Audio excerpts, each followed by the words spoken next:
Yes, because I lied to myself. It's just that rationalization, the continual excuses.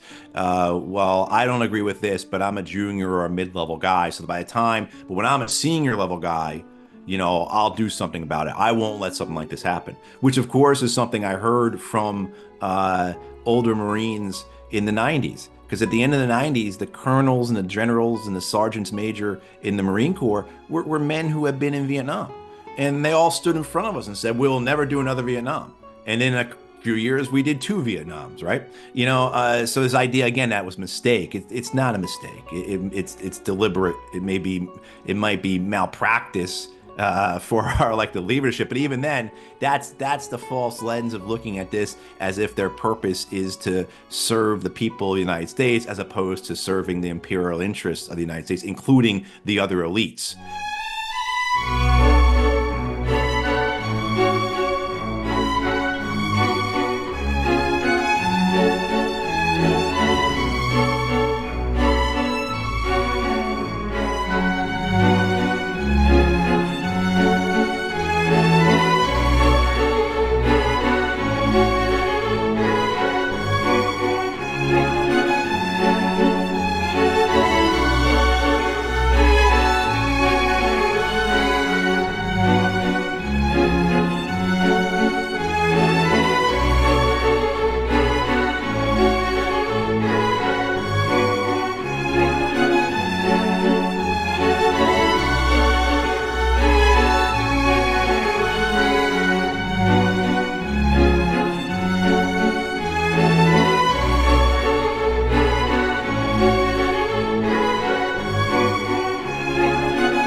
Welcome, Matt. Thank you so much for joining me today. I really appreciate knowing that you're very busy. You have a wealth of experience to share because you've been a soldier, you've been in the U.S. diplomacy, and you did lots of other things after that. I'm sure you can bring many insights to a lot of people about how the U.S. empire works, right? Many people don't necessarily think of the U.S. as an empire, but I guess more and more do with the latest, unfortunately, events that are happening a little bit around the world. So, how are you today, Matt? And yeah, can you tell us a little bit about yourself, especially? I mean, as a young man, what were like your dreams, your ambitions, and what led you to become a soldier? Okay, thanks for having me on, Mehdi. I'm happy to be here. I appreciate the background you have. I'm going to ask you to send that to me afterwards because that's one of the best I've seen that lays out how prevalent and pervasive American bases are around the world, which anyone who questions, to your point, about whether the United States is an empire, show them that map.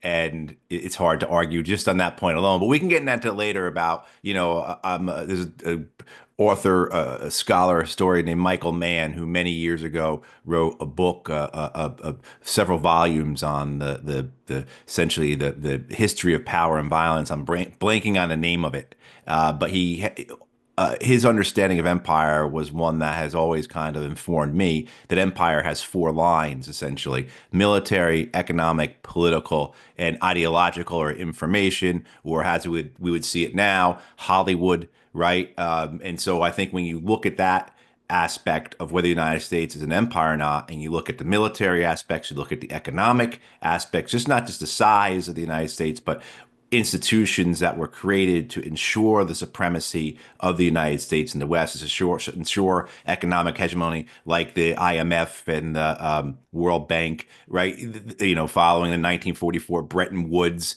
conference. And if people aren't familiar with this, feel free to DM me afterwards or contact me or just Google 1944 Bretton Woods, and you'll see how the United States essentially ensured that the economic order of the world would be in its favor following World War II.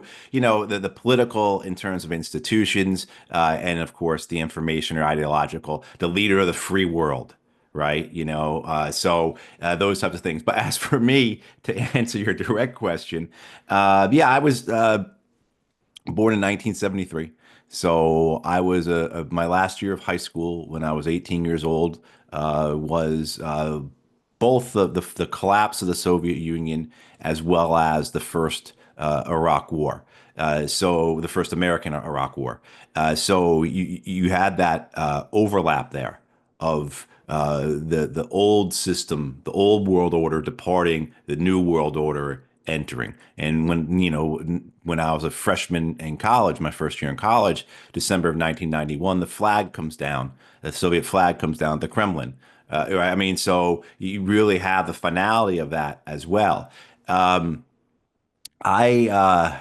was always someone, even as a kid, who enjoyed current events and politics and history. The greatest thing for me, as a boy, was to get a copy of the New York Times, right, and just the wealth of information in there, and just the also to understanding the authority of which the New York Times possessed. And I think many people, of course, would disagree that authority is rotten and corrupt. And so I went to college and I majored in comparative religion and literature. And then I went to work in finance after I graduated college. And I was bored, essentially, and I wanted to do something bigger with my life. And so I ended up going into the Marine Corps and became an officer in the United States Marine Corps. And, my worldview at the time was not was naive, I believe, but it was not ignorant, and in the sense that I understood the realities of the American presence abroad. I understood how you could draw a line from the conquest of North America to what we call the Spanish American War, which were the first really overseas conquests of the United States, Puerto Rico, Cuba, the Philippines. Before that, you had what we called we had the coup. Well, for people who are unfamiliar, what happens in the United States is that you have around 1892, 1893, the last of the Native American tribes are subjugated by the American government. And within a couple years, you have a coup in Hawaii, which ensures American control of Hawaii. And then you have the Spanish American War. So you could see as soon as the United States has realized its conquest of the North American continent, and even say you can say we really haven't, because you got President-elect Donald Trump talking about making Canada the 51st state, which there's a lot of might be tongue in cheek in some ways, but there's some seriousness to it as well. But as soon as the United States finalizes its conquest of the North American continent, it's ready to move overseas, to expand its empire overseas. Why would you have an empire overseas when you have an ability to continue your empire on your own continent, right? So you can say that for the Americans, they put first things first, through the 19th century. But for me, I understood all that. Again, I had the historical knowledge of this. And I think, like many people, I was naive in thinking, but that's not my generation. And as well as too, as being in the 1990s, thinking there is a new world order, there is a new structure, there is the possibility of something better. And if you go back to the idea of America's empire, well, it can be a benevolent empire, and it's different than others, and on and on and on with this whole idea that things are different, or we're different, or my generation is different. And of course, that was a great mistake, error on my part in understanding that. But I was in the Marine Corps. I was fortunate to be, even as a junior officer, put into positions where I had a view of what senior people were doing. So I was in the Pentagon, in the Secretary of Navy's office, and then when I went to Iraq, I always had positions that had me both being on the ground as well as being up at senior levels. So whether it was both in Iraq or later in Afghanistan when I was there with the State Department, I had a view of the wars that were not looking through it as, we describe as through a straw hole, right? Like I had a pretty expansive understanding of what was occurring because my jobs there, my work, my responsibilities had me at different levels. So one day I could be in a meeting with generals and ambassadors, governors of provinces, and the next day be on a foot patrol going through streets and as well as two working directly with both Iraqi and Afghan civilians both times, and getting an understanding from them. Not, I wouldn't say for the with both of them, I guess I would say understanding of what the war looked like from their perspective, but also too, and I think more importantly, the context, the history that leads up into all of that, as well as societal understandings. And I think many people would be surprised, or maybe not surprised, to know that most American officers who went to Iraq or Afghanistan, whether they be military or intelligence or diplomatic officers, barely read any books about right Iraq or Afghanistan or the region, and that is something that I think just if I could share for people this idea of how ahistoric or how ignorant many in the United States are, including those taking part in those wars, including those making decisions in the wars. Mehdi, I think if you were to go to Washington, D.C., and we were to walk into the homes of many who are even in the foreign policy community in Washington, D.C., you would be shocked to see what's on bedside tables in terms of what they're reading at night. And if it is,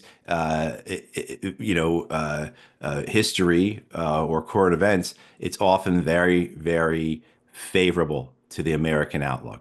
Right. So, so anyway, I was, I guess, as I said, both in Iraq and Afghanistan. In Afghanistan, I wasn't there very long because I realized that the Afghan war was no different than the Iraq war. Looking back, of course, it's obvious. At the time, you delude yourself with all kinds of details and excuses and explanations and rationales and lies. And yeah, so in 2009, after being in Afghanistan for 5 months, again, seeing that the Afghan war was no different than the Iraq war, and seeing and being present for the escalation of that war by the Americans, by the Obama administration in 2009, knowing where that would go, knowing exactly what was going to happen with that, I resigned in protest, and for 15 years now have been working in some capacities, more or less, on work as we're doing here right now, seeking to counter the viewpoints that we hear in the mass media regarding the wars overseas, regarding American foreign policy, and trying to get people to accept this understanding as the United States as empire. When we're young, definitely we have a naive vision of the world, of course, and we think we can change everything and so on. Right. But unfortunately, as years go by, we realize that yeah, we were indeed naive.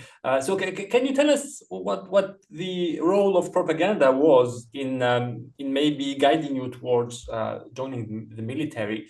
And yeah, what did you find once you were inside the military, which really were which really was in stark contrast with your expectations, with what was sold to you as a young man?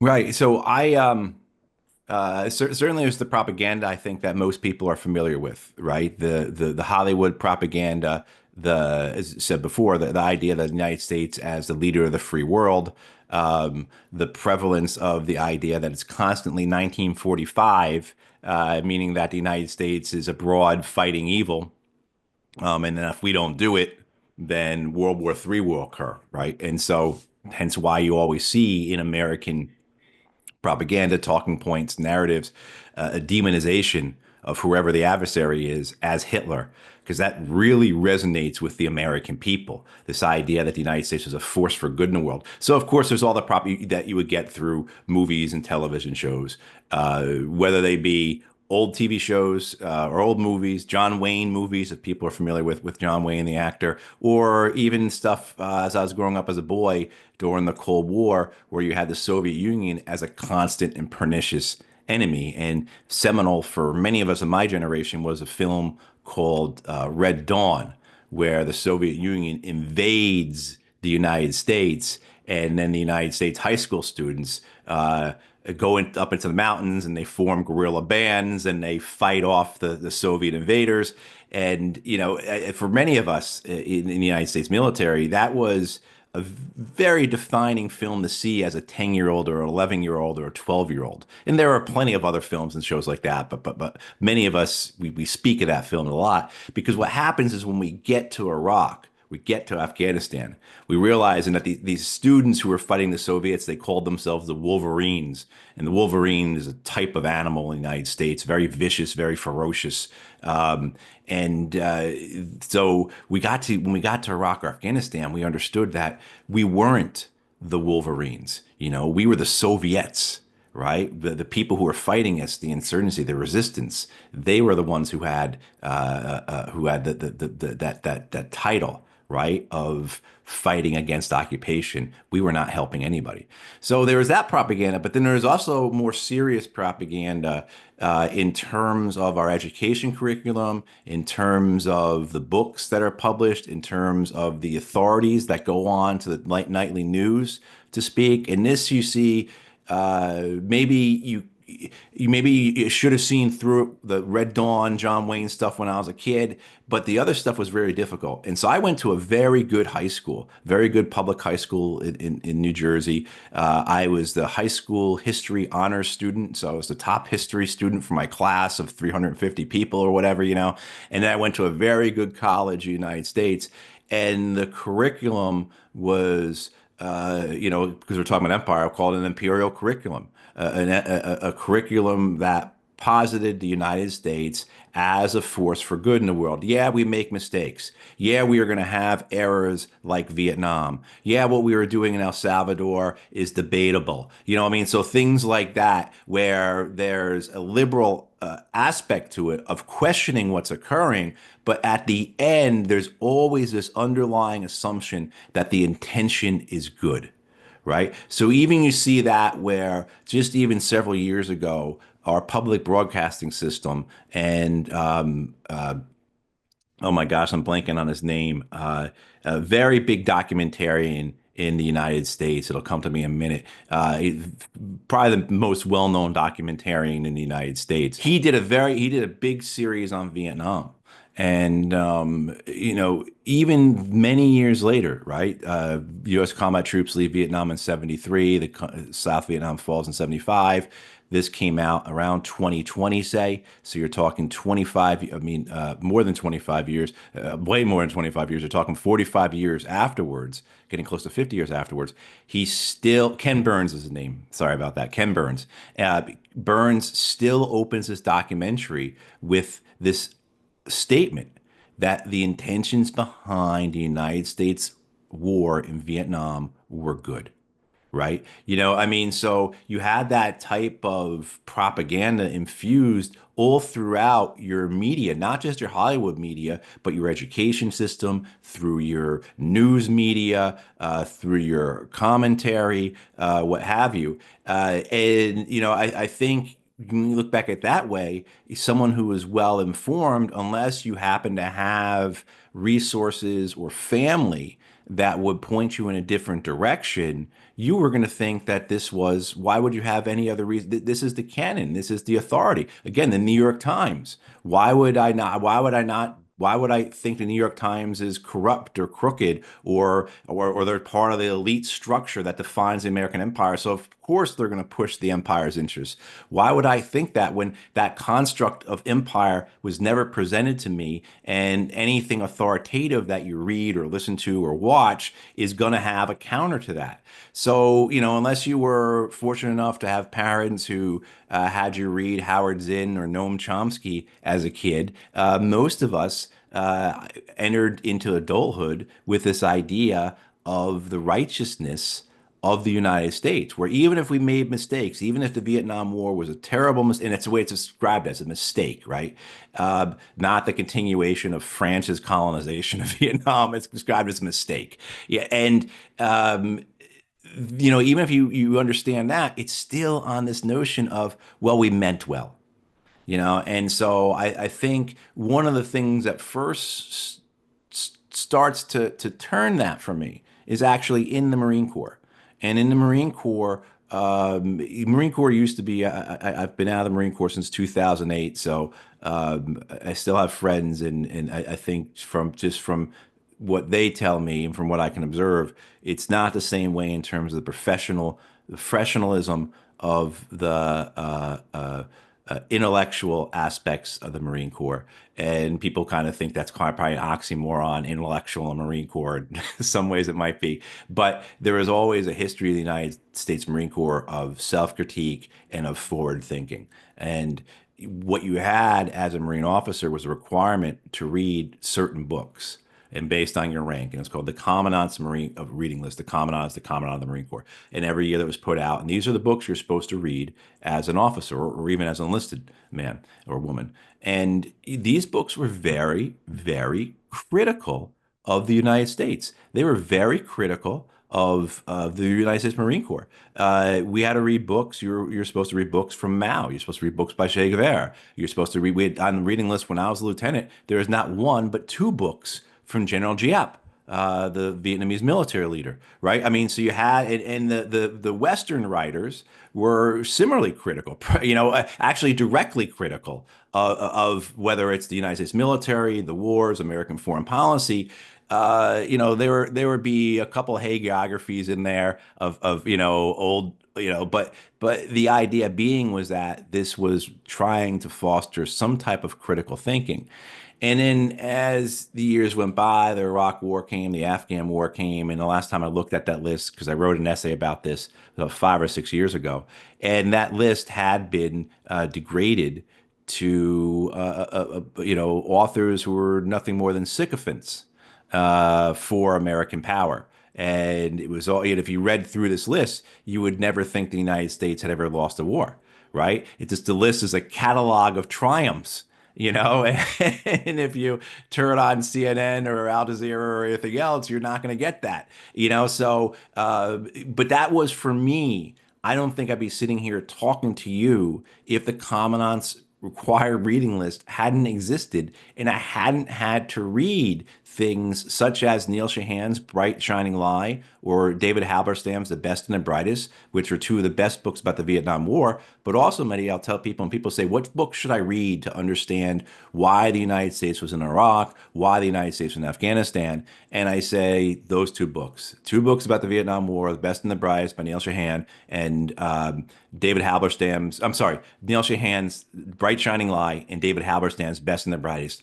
Read those books. You will understand the United States in Iraq and Afghanistan. You'll have to change the names, the places, the dates. There'll be other things, but more or less, that gives you the thesis of those books, gives you an understanding of the American government in its actions. And again, under this idea of empire.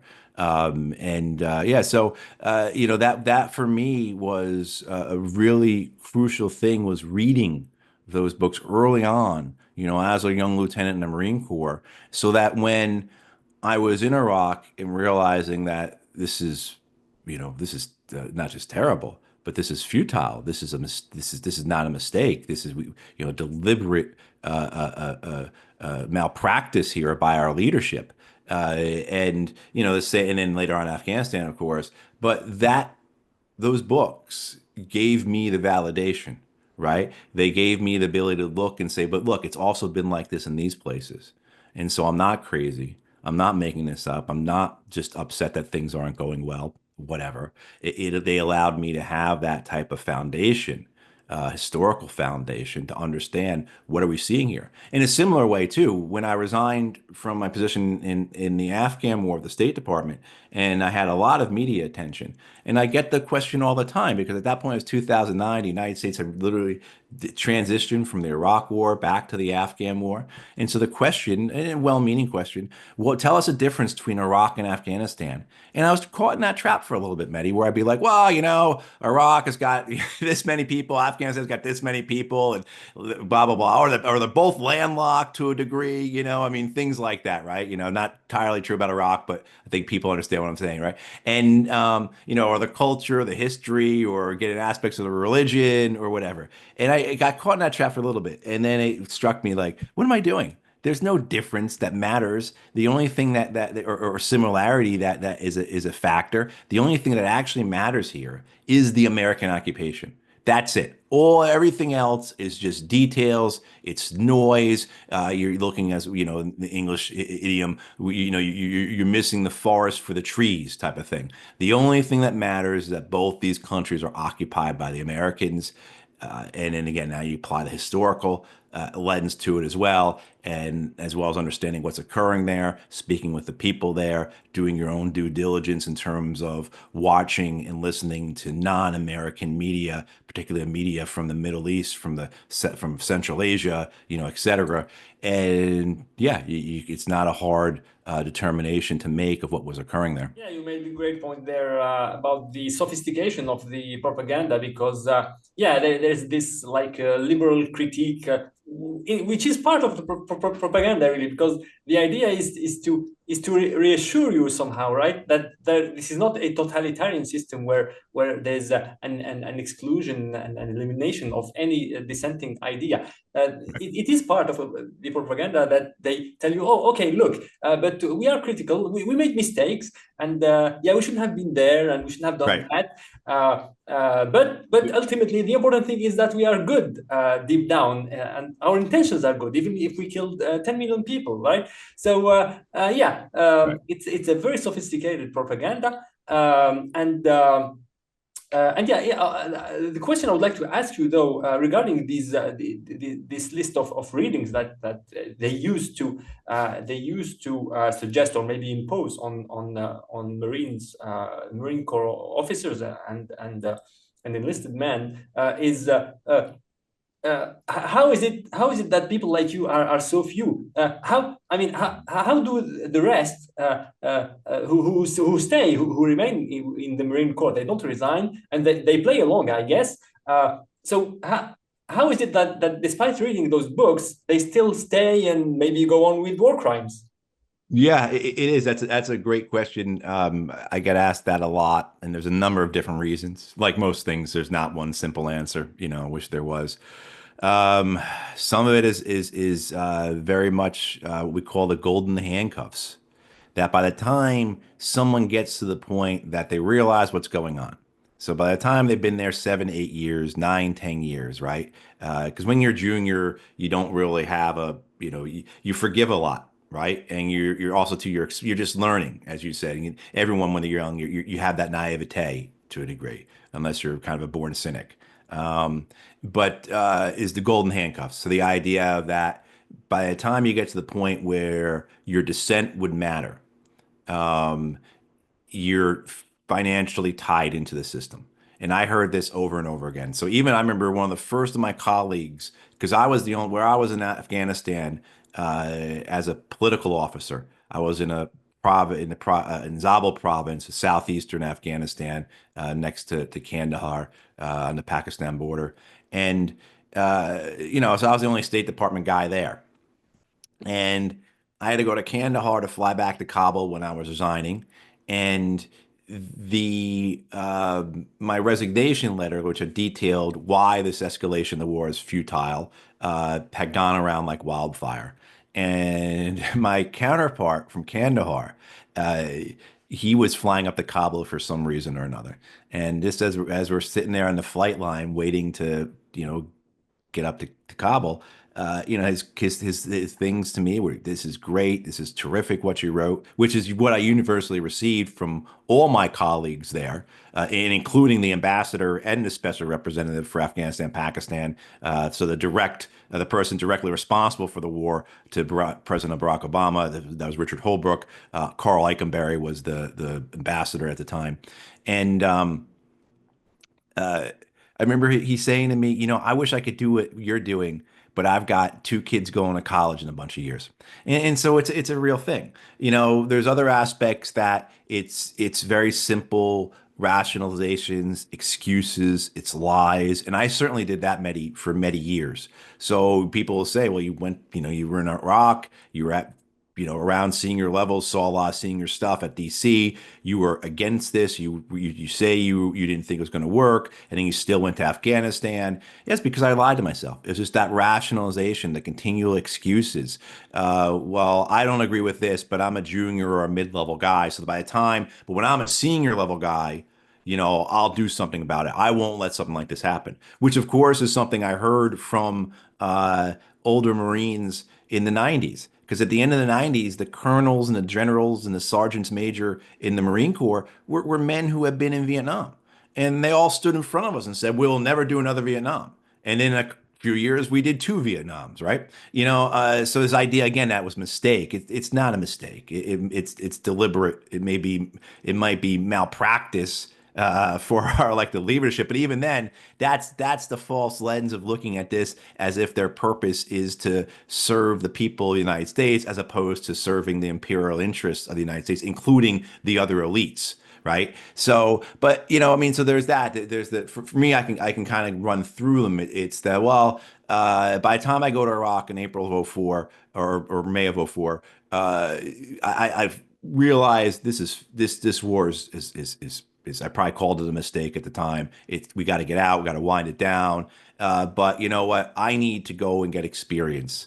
I need to go and because I'm a junior guy, I gotta have my role here, and I gotta trust that my leadership. And then you start then doing things like, well, within around me, I'll do good, right? Which is one of the greatest things that I was naive about was this idea that somehow in warfare you can be a moral actor, right? That somehow you would have some agency, and that's completely wrong. In war, the war, which is a superhuman force, it makes you its agent. So whatever morality you think you're going to dispense and act upon in your circle is going to be corrupted and taken over and possessed by the war at some point, and you will be its agent. And then it's you get to points where you say, well, again, I'm a policy executor. I'm not a policy maker, and I think that's a big one for military officers. We don't make policy; we just carry it out, right? And they're being good officers of the empire that way. That's what the empire. Other times, it's well, you know what? I don't believe in this, but I can take care of the guys around me. And I'm a good officer. And if I go over there with my Marines and sailors, I know I can bring a lot more back than that guy over there. Right. I mean, so it's this one lie after another. And when one of those lies or rationalizations or excuses or apologies or whatever is done with, another one appears.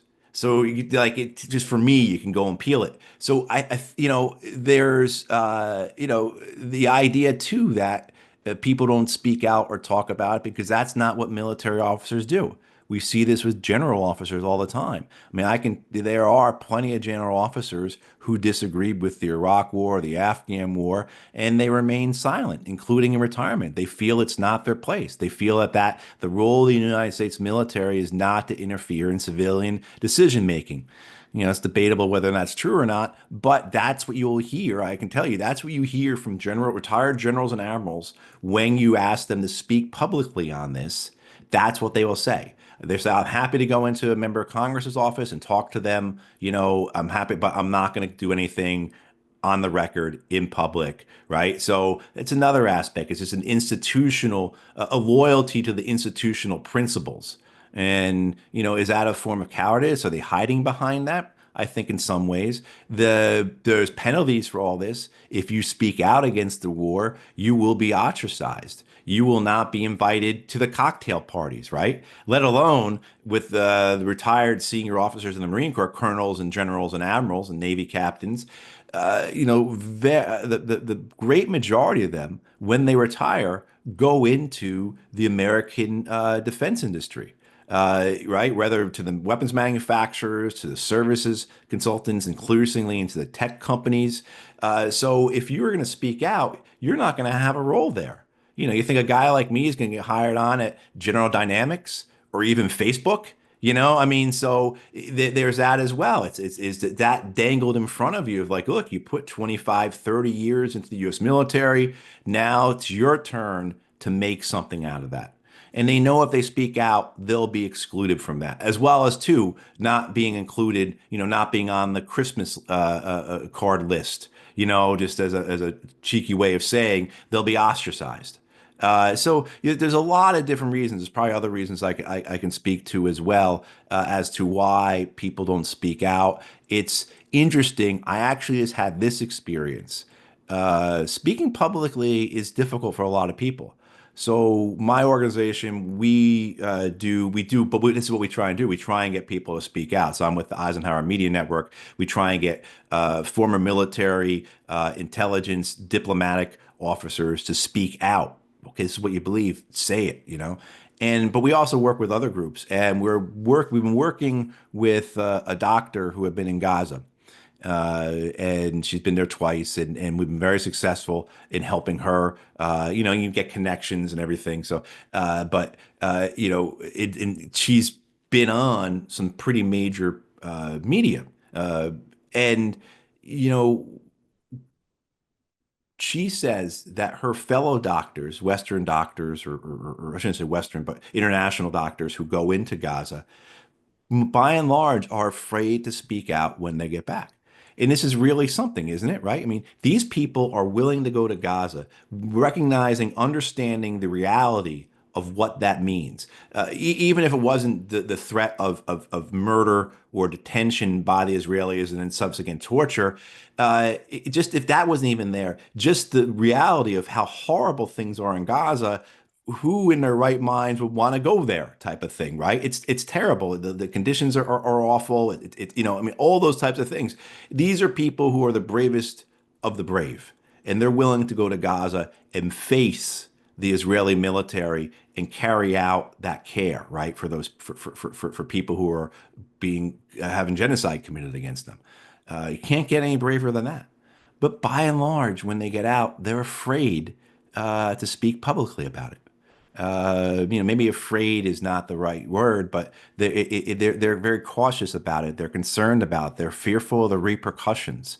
So I think maybe it really is, I think, perplexing that, but gets back to something that the Marine Corps taught us. We used to have to carry around this card. It was like a gimmick that some common out of the Marine Corps came up, try and instill principles in Marines. But it was the core value cards, and core spelled CORPS, right? So a little bit of a pun, right? But like the core value cards of honor, integrity, and commitment. And the Marine Corps would teach that moral courage is the most restricted. Moral courage is the one that is the hardest for people. Physical courage is nothing compared to moral courage. So I think that's a lot of it as well. It's just the moral courage to speak out against the system, particularly when you feel the dissonance. Right. So everything we talked about before about the propaganda of the informations, the media, that's what you're going up against. And so you're going to put yourself out there, and this is a factor as an aside, a major factor in American veteran suicide. So you see high rates of suicide among American combat veterans, and there are many reasons for that, but one of the main reasons is combat related guilt, regret, shame. It's called moral injury, and in the United States, it's died off a bit now, but for you come home from Iraq or Afghanistan, and you would be at a hockey game or a baseball game or something like that. And at some point, they'd ask all the veterans in the crowd to stand up so the stadium could cheer you. So you might be at a hockey game, there might be 18,000 people there. You might be at a baseball game, there's 50,000 people there, right? And these people are cheering you for having taken part in the Iraq. I mean, so who are you to disagree with that? Right? Let alone a dissonance that's in your head of like, man, I think what I took part in over there was organized murder, yet I got 50,000 people giving me a standing ovation right now, right? So the dissonance, the mental aspect of that, the psychiatric consequences of that, I think people can understand. But there's also too this other thing of like, who am I then to say that what was wrong? Maybe I'm not right.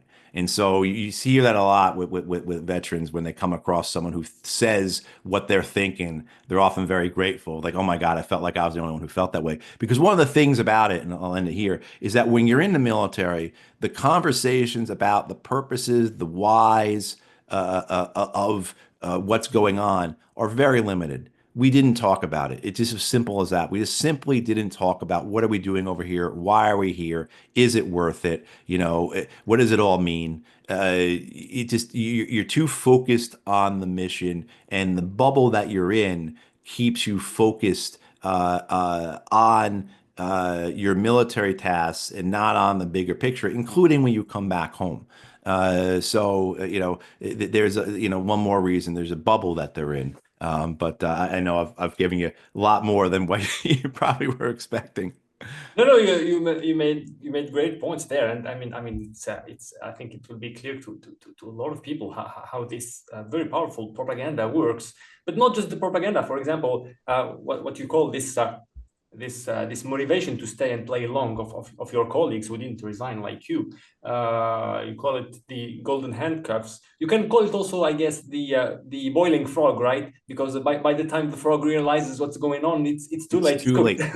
right? And there's other things too. Like I was thinking, there's careerism, right? This idea said earlier, like you're a junior guy, and you think, well, okay, when I'm a senior person, I do things differently. But there's also too the idea of getting experience, the idea of okay, this is the role I'm supposed to play right now, right? So where am I in this institution? And if I have desires to go higher, okay, I go through this, and I get through this. I mean, so there's for diplomats and intelligence officers, the military was constantly going back in and out of Iraq and Afghanistan. So, me with 3 times to war, I mean, that's kind of on a smaller end. A lot of people have 4, 5, 6, 7 times to war. But for the civilian, our civilian counterparts, the intelligence officers, the diplomats, very often they only had to go once. So that's another thing that will occur is like, okay, let me just get through this. Let me do my part. This is the job.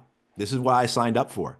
And this is something that I think hurts a lot of people in the federal service right now, particularly with Donald Trump coming into office, is the idea that this is who you have to serve. And this was a thing for a family member of mine, why she left the State Department was, she just couldn't go along with that. That the people that came in, the political appointees that become the bosses, and that's a system we have, and it's a constitutional, and there are great merits to that. But the reality is that these are your bosses now, and you carry out their decisions. And why? So you look at whereas we had uh, a dozen, 15 resignations from the U.S. State Department and other aspects of the federal government, including some from the U.S. military, over the Biden administration's genocide in Gaza. I mean, you can't, the only thing the United States isn't doing in Gaza is directly dropping the bombs alongside the Israelis, and Trump may change that now. But otherwise, this is our genocide just as much as it's the Israelis' genocide of the Palestinians. Uh, you know, while you had a dozen, 15 people resign over that, you still look at the magnitude of how many remained, right? And even I remember one of the last times I was in the State Department, and I went in 2017 and talked to their Israel-Palestine desk. And I'll tell you this, they all understood what was going on. My ex-wife, why I understood what was happening in Palestine very well was because my ex-wife was posted with the State Department at the consulate in Jerusalem. For and so I remember uh, during Operation Cast Lead in 2008, 2009, as I'm getting ready to go to Afghanistan and I'm watching CNN and reading the New York Times, and that's my understanding of what's occurring in Gaza. And at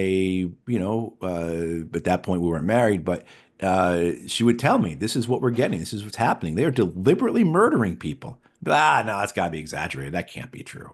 They're just like us, that type of thing. But so, when last time I was in the State Department was 2017, talking about Palestine, and there are people on the Israel-Palestine death get it. They understand it.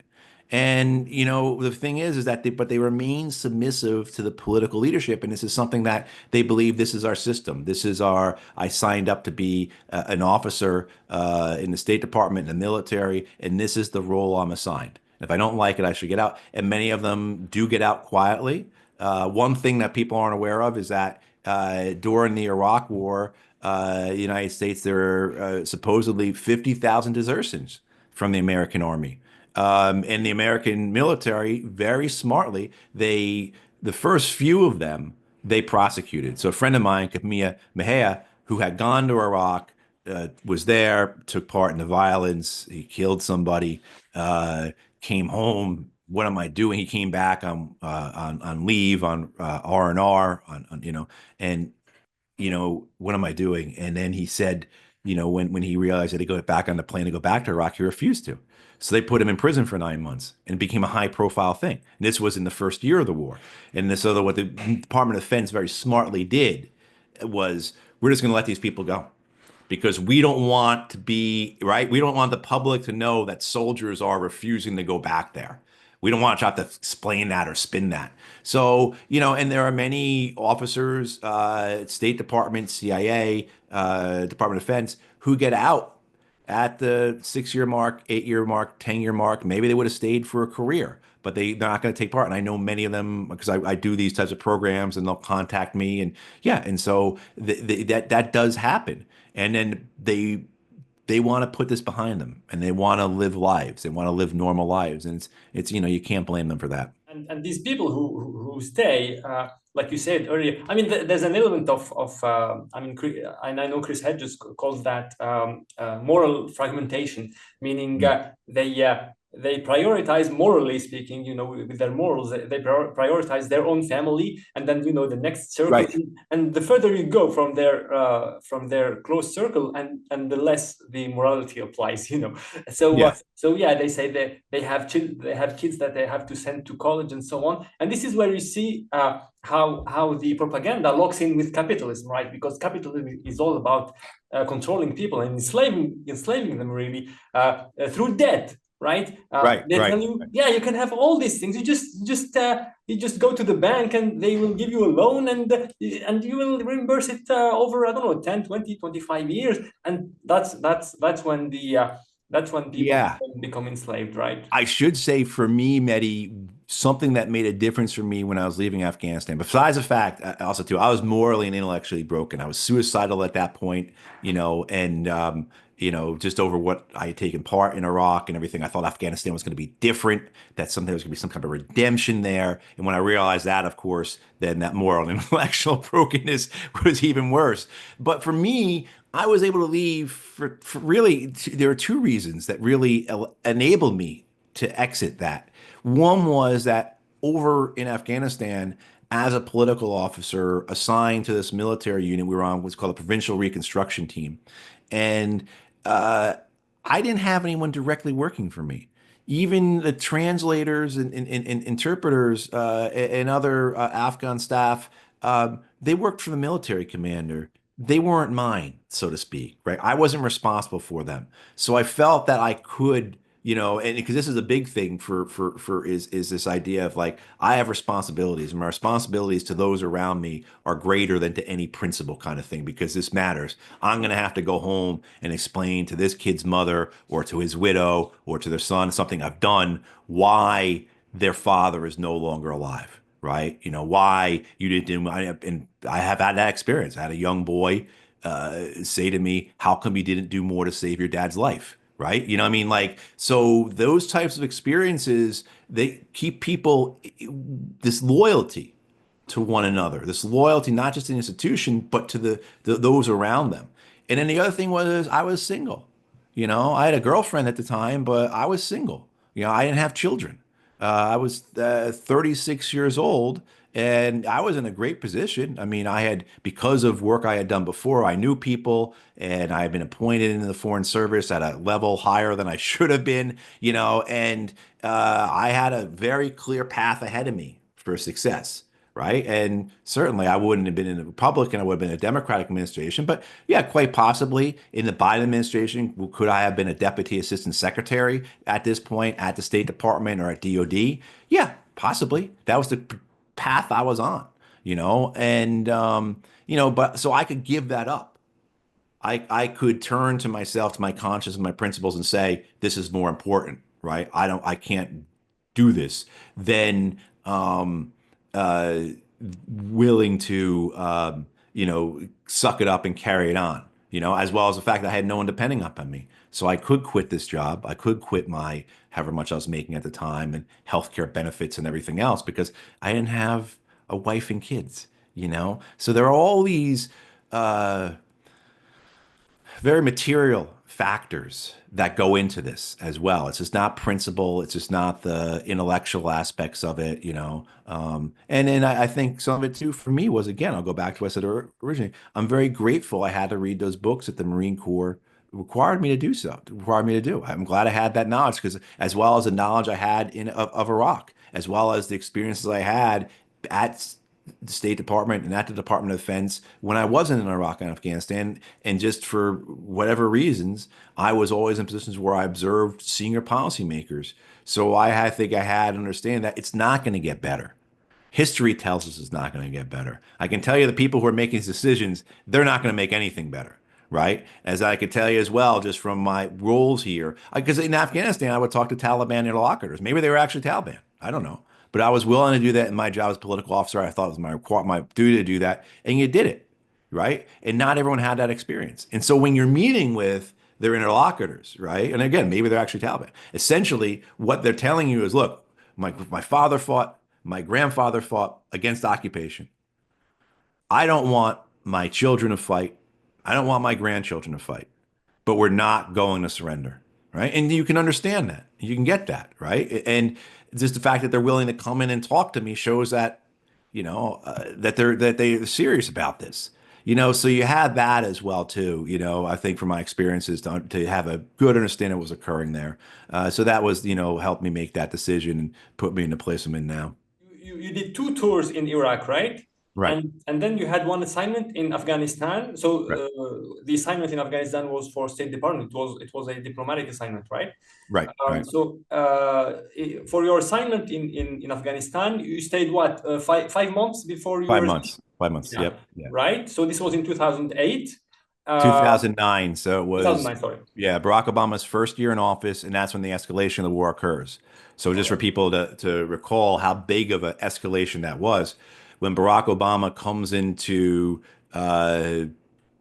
office in January 2009, there's approximately 30,000 American troops in Afghanistan, an equivalent number of contractors there, and about 15,000 or 20,000 NATO troops. Okay. By a year and a half later, 18 months later, there's 100,000 American troops, 100,000 contractors, and 40,000 NATO troops. So within a year, you go from having roughly 80,000 or so foreign forces in Afghanistan to a year and a half later having almost a quarter million man army, foreign army in Afghanistan, right? I mean, so the escalation was massive. It was massive. Yeah. Yeah, right. So you resigned in 2009, and 1 year later, you had WikiLeaks, which Right. published State Department documents, State Department cables, internal documents, which were confidential. And yeah, it revealed it revealed to a lot of people the inner workings of the empire, really, because State Right. Department is one of the big branches, I guess, of empire. Maybe you can contradict me or clarify more. But yeah, how did you receive this these leaks, because they were leaks. It was leaked to WikiLeaks by back then it was Bradley Manning, who's now Chelsea Manning, Yep. and yeah, WikiLeaks was courageous enough to go ahead with the publishing. So how did you receive those leaks, those publications, knowing that, yeah, just 1 year before you resigned from Empire, I guess, in such a spectacular manner, because indeed your letter of resignation did a lot of noise when it was made public, right? Right. It did. Just um, very, if people are familiar with the film from 30 some odd years ago with Tom Hanks, Forrest Gump, my experience was very Forrest Gump-like, just twists of fate and dumb luck and just being at the right place at the right time. And so my resignation became a front page story in the Washington Post. Back when people read the newspaper, it was above it was what we called front page above the fold. So it was the biggest story of the day for the Post, and it was a big media deal. So I carried on doing media commentary.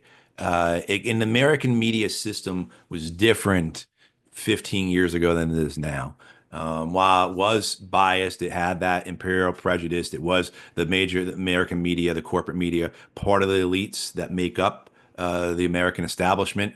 Um, it was a different system than it is now. And we could get into that at some other point, maybe why it changed, how it changed. But I was able to be in the media in a way that I would not have been able to happen now. If this was occurring now, you would not have that type of exposure. You've seen it to a degree with some of the people who've dissented from American policy with regards to Israel and Palestine, but not in the way that it was 15 years ago. So uh, I was doing a lot of commentary, and I was on MSNBC, which is one of the three major American cable news channels. And myself and another veteran, also someone who's critical of the wars, a guy named Tony Schaefer. This was April of 2010, and the collateral murder video had come out. This is the video that WikiLeaks had released that showed the American helicopter killing 9 or 10 people on the streets of Baghdad, including a Reuters, I believe, if I remember right, Reuters film crew, wounded children, laughing about wounding the children, and this was what really got WikiLeaks. This is where WikiLeaks became well known. And we were asked on the show, what do we think? What do you think about this? Again, this is April 2010. So we've been in Iraq for 7 years, and the United States has been in Iraq for 7 years. And both Tony and I, our thing back to the host was essentially, what do you think we were doing over there? And so I think for myself and others, there is a gratitude to WikiLeaks for these documents, for the collateral murder video, for showing what was going on there, showing the reality of what was occurring. I think many people, even for people who had an idea of what was occurring, fully understood it. And by 2010, the American public was against the Iraq War anyway. But it provided, you may have had a black and white image of what was occurring. WikiLeaks provided the color, right? So you knew that there was torture occurring and things like that. Well, here's the documents that tell you exactly how it was, how it worked. And even then, it wasn't exact because there's other things. Certainly, anything top secret wasn't released, and things from the intelligence community weren't included in there. So, but you got an idea of what was the U.S. military doing, what was the U.S. State Department doing on a daily basis there, and not just in Iraq, not just in Afghanistan, but around the world, right? And the releases were very important. But people can see behind me, I still have my Free Assange poster up. So I've been involved with working for efforts to release Julian Assange, of course, and in support of WikiLeaks for many years now. But even when I in 2014, when I was in London and I went to meet Julian Assange when he was in sanctuary at the Ecuadorian embassy, the someone who was supportive of WikiLeaks, who saw the value in it, I still had a great distrust of Julian Assange because even I wasn't immune from the propaganda that was being put out about him. Like this guy, maybe he's hiding here because he doesn't want to go to Sweden because of the rape charges. bogus charges, as we now know. At the time, though, the way it was reported, you didn't know, and then of course, just the regular character assassination that this guy is incredibly arrogant. It's all about himself, etc. I could tell you, I it was amazing. One of those experiences you go and you meet with a guy like Julian Assange, and all he wants to do is ask about you. All he wants to do is talk about you. And one of the most intelligent people you could ever possibly meet. You just see it in the eyes. So someone else reminded me of my friend, the late Dan Ellsberg, the great American whistleblower, in that degree of intelligence, right? But WikiLeaks had that role of providing the documents, right? And the thing about WikiLeaks is it's never been proven wrong. There's not been one case of somebody saying, no, that was a forgery. That's not true. All of it was correct. It was the actual government documents. It told the people, not just the United States, but of the world, what the American empire was doing. Because again, it wasn't just limited to Iraq and Afghanistan. It was the fact that the FBI was training the secret police in Egypt. There's a fact that we were involved in blowing up pipelines in South America. There's a fact that, like, my favorite one is at the time King Abdullah of Saudi Arabia had shook down the United States because he wanted his personal aircraft to have all the same features, including security features of the American president's aircraft, of Air Force One. And he said, if you don't give me that for my plane, I'm going to buy Airbus rather than Boeing.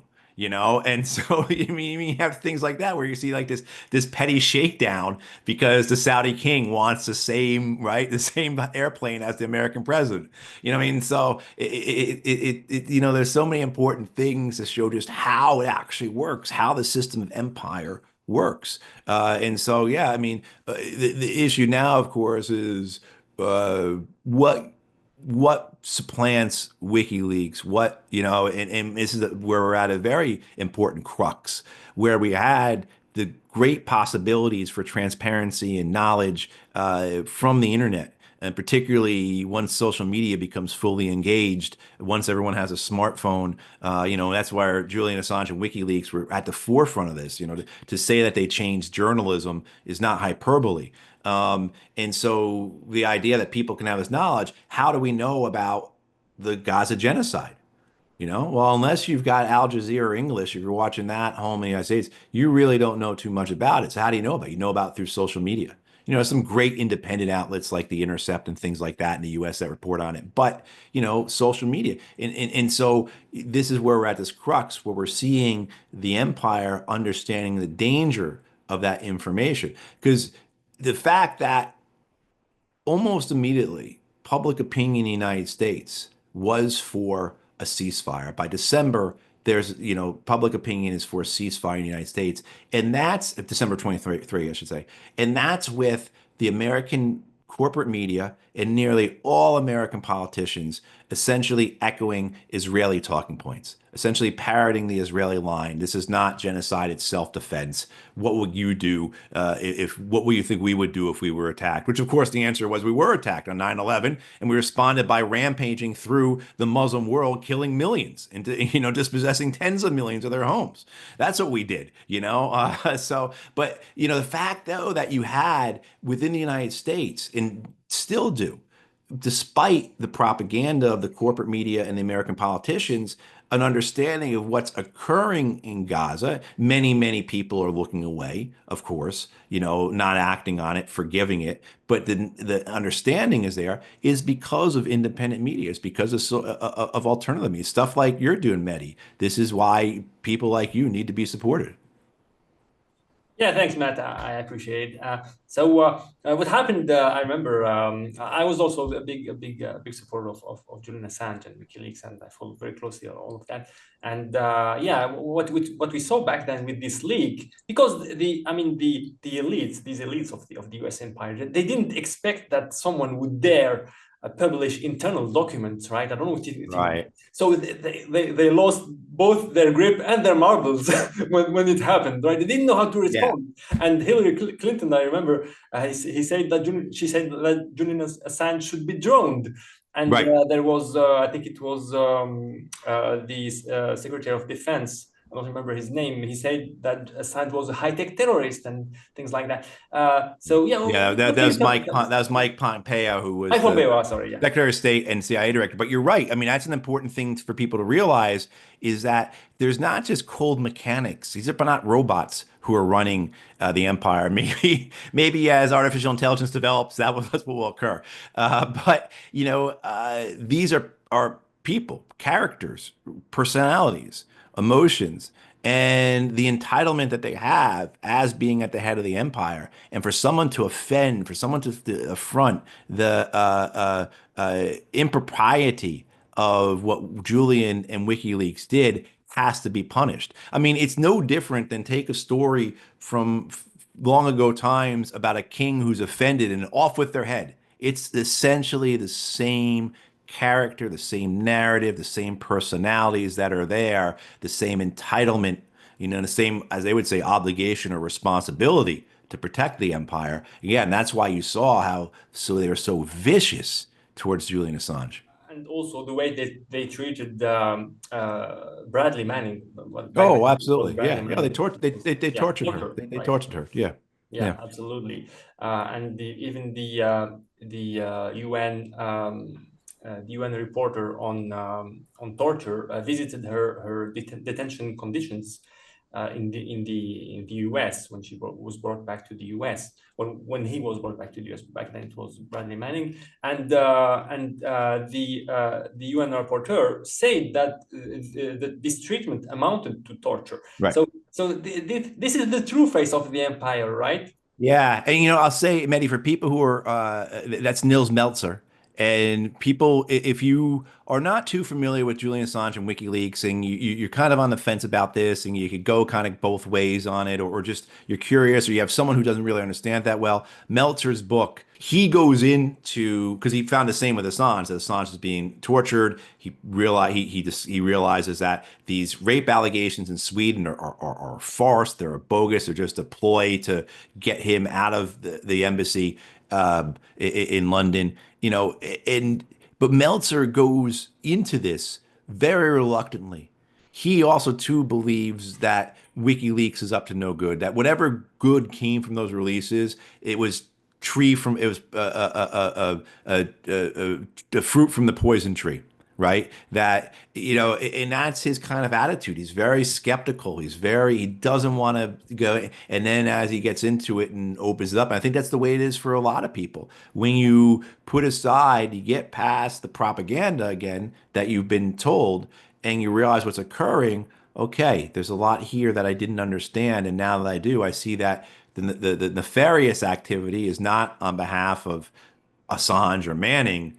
It's on the, powers that be. Yes, I remember about Niels Melzer. He said once that actually Julian Assange's lawyers had given him a file with all the evidence and everything, and it was sitting on his desk for several Right. months. And Right. he was so propagandized that even himself, I mean, he didn't even bother to look at it. That's how much he was propagandized and convinced that Assange wasn't a good character. And Right. once he Right. looked at it, he looked at the Yeah. fact, he With completely changed his opinion regarding Assange and became one of the most prominent supporters of Julian, right? right. And Mehdi, like another point with kind of the same thing, going to the corporate media on it. Manning presents the information to the New York Times first, as well to several other outlets, but definitely the Times, maybe the Post as well, maybe the Wall Street Journal, and is ignored. So they're presented with a major American media. Hey, look, I can give these documents showing American war crimes here in Iraq, and ignored. And that's why Manning goes to WikiLeaks, right? I mean, so another element of the propaganda is the refusal of the media to do their job as journalists. I don't think anyone really believes in the neutrality aspect because human beings, we're not robots again. Like, how can anyone really truly be neutral? But objective, at least. I try and be objective in my work. I mean, I definitely have a bias. No one's gonna not be, but I try and be objective at least. And you see that abrogation of that by the American media. WikiLeaks not only like revolutionized journalism, but they maybe most importantly they exposed the hypocrisy of Western Right.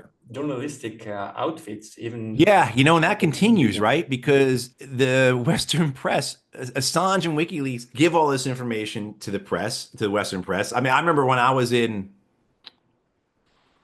winter 2011, I was it in Amsterdam or maybe it was on Copenhagen, but I was meeting with either a Dutch or a Danish newspaper to go through the WikiLeaks stuff that had been given to them, to help them understand what's this, what does this mean, what are they talking about, and I mean, so you didn't have to, it wasn't just the American press, but the European press that greatly benefited from Assange and WikiLeaks giving them information. They won awards for it, right? They won major awards for it. And then for years and years, as Assange was being persecuted and prosecuted, they were silent. They were silent, and that continues up until in 2022, I believe, the six major papers that Assange and WikiLeaks have worked with. So it's the Times, El Pais, I think the fake. Guardian, yeah, a few Le Monde, a few others published a joint editorial saying like, and they still had a caveat it with, while we don't like Julian Assange, he is a journalist and this should not be happening. And that wasn't until 2022, I believe that was when they finally did that.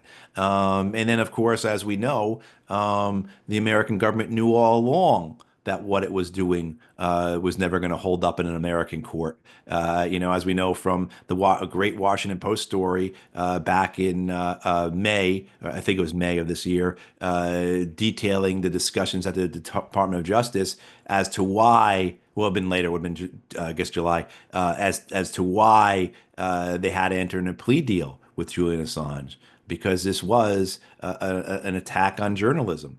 And so you had that. You had clearly, it wasn't just cranks and conspiracy theorists like you and I saying this is a freedom of the press issue here.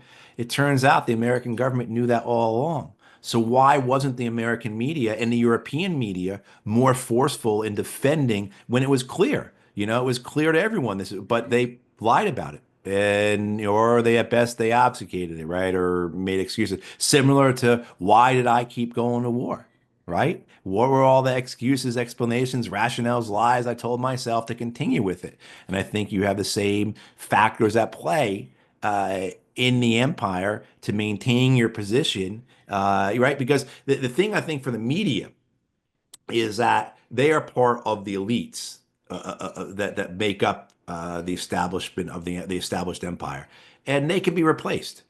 If particularly, I think in the last 20 years, as the threat of the internet, right? Both the financial devastation the internet has wreaked on legacy media, but also too on the reality of what's coming in the future. Why shouldn't the Times or the Washington Post, the Wall Street Journal be replaced by X or Instagram? And in a lot of ways, they are being, right? So it was the idea we got to stay in the good graces of the empire here, I mean, so you see all the things we talked about before, the individual reasons for continuing with things that are clearly wrong, both morally and intellectually and historically. The pressure on individuals and institutions to continue to do so is very real. It's very real. I've been to Palestine last year. Yes. So how do you see this situation in Palestine and Israel? And can you tell us how do you perceive Israel compared to the United States? Some people say that Israel is the largest aircraft carrier of the United States, positioned in the Middle East. So do you see it a little bit like that or a little bit differently? Right. I have been to Palestine before, and I was great fortunate to get back there in this past November. Spent all our time, obviously, in the West Bank. We did get to go and observe Gaza from an observation deck outside of Gaza near the town of Sderot, the settlement of Sderot. So I was able to see northern Gaza, Bet Lahia, probably Jabalia. You couldn't make anything out. We were 2,500 yards from the built-up areas, and it was all rubble. You 2,500 yards, a mile and a half or so from three, four, five-story buildings on a clear, crisp day, like we had on an observation platform built on top of a hill overlooking Gaza. We should have been able to see plenty, and there was nothing but this destruction to see. But the rest of the time, most all the time, we was in the West Bank. We couldn't get to any of the villages we wanted to visit because the Israelis were closing the roads. But certainly we were in Ramallah, Hebron, Bethlehem, Nablus, uh, someplace else I'm blanking on, East Jerusalem, of course. Um, and, had some interaction with the Israelis. I spoke to Israeli soldiers on the street, interaction with the border police. They took my passport when I was in Hebron, that type of thing. And then some Israeli civilians as well, some rabbis, as well as survivors of October 7th, some peace groups. And this idea, though, I want to address what you asked about American aircraft carrier. I think that's rather outmoded at this point. I think the American role with Israel is a result of the American assumption of the British Empire. So whereas the Brits clearly saw that role for Palestine, for Israel, you mean clear about whether it's, you look at what the reasons behind the Balfour Declaration in 1917, to what the British Governor General of Jerusalem says in the 1930s. He says, our purpose here is to build a loyal Jewish Ulster in the midst of potentially hostile sea of Arabs, right? So reference Ulster, of course, to Ireland, the idea of the colonization, but the purpose is there. So the Americans, when our empire takes over from the British Empire, Israel's part of that. And certainly there's aspects of American domestic politics right away that push the United States to favor Israel, but that's not always the case. Certainly Eisenhower, even Reagan was resistant to Israel, and that causes the Israelis to change how they do things in the 80s, a whole other story to get into. But the United States, if you look at the relationship, and you've had people say this, you've had General David Petraeus say this, he had to recant it, but he actually at one point, congressional testimony 15 years or so ago, says that Israel is a drain or a drag on America's strategic interests. And, the reality is that the United States does not have major bases in Israel. We've got, as far as I know, we've got two rather small bases in Israel, primarily devoted to providing missile defense to Israel. We have major bases in all the Arab countries. We have massive bases in Saudi Arabia, Bahrain, Qatar, Kuwait, Iraq, Jordan, Oman. I mean, Turkey, not Arab, of course, but right. I mean, like we have this relationship. We have bases in Syria. We have the relationship with the Kurds. I mean, so where this idea that we need Israel to project American military power is not there. But what Israel offers, if you go back to one, it's part of the Western economic system. It is an ally militarily, so that we can depend upon them, even though we are subservient in their military interests as opposed to the other way around. So it is an odd relationship empire-wise. But when you look at the economic aspects of it, when you look at the political aspects of it, certainly including American domestic politics, and when you look at the information ideological aspects of it, and when you talk about that, you start talking about race as well. So one thing that certainly defines the American understanding of Israel-Palestine is white versus brown, or as is said, civilization versus barbarism. How many times did Benjamin Netanyahu say that to the American Congress last summer? Right. So you see that intertwining there. You see those again, go back to those. What are the four lines of empire? What makes an empire an empire? Military, economic, political, and ideological influence. And certainly, at least with three of those, and the fourth one is upside down, right? Where we're serving the Israeli military interests as opposed to the other way. But certainly the economic, the political, and the ideological, most importantly, the ideological, and that I think is probably the most important thing for an empire, whether it be the Roman Empire, whether it had been the Soviet Union, whether it had been the supposed empire, the great empire that the Nazis were going to create, right? The ideological is the most important thing. And so you see that there as well. So, yeah, the United States does not need Israel to project military power. It doesn't use Israel to project military power, but certainly as a vital part of the empire. And, I mean, all empires, like anything that has power, is going to corrupt. And so that relationship between the U.S. and Israel is incredibly corrupt. And certainly the idea, we get into all kinds of aspects of that. But yeah, it is, being there. The Israelis certainly value the American support. They understand that what they're doing is impossible without the U.S. support. And they, by and large, at least the soldiers and those who are around Israelis, love Donald Trump. So when they found out you're an American, they would say to you, "Oh, great, make America great with Donald Trump." So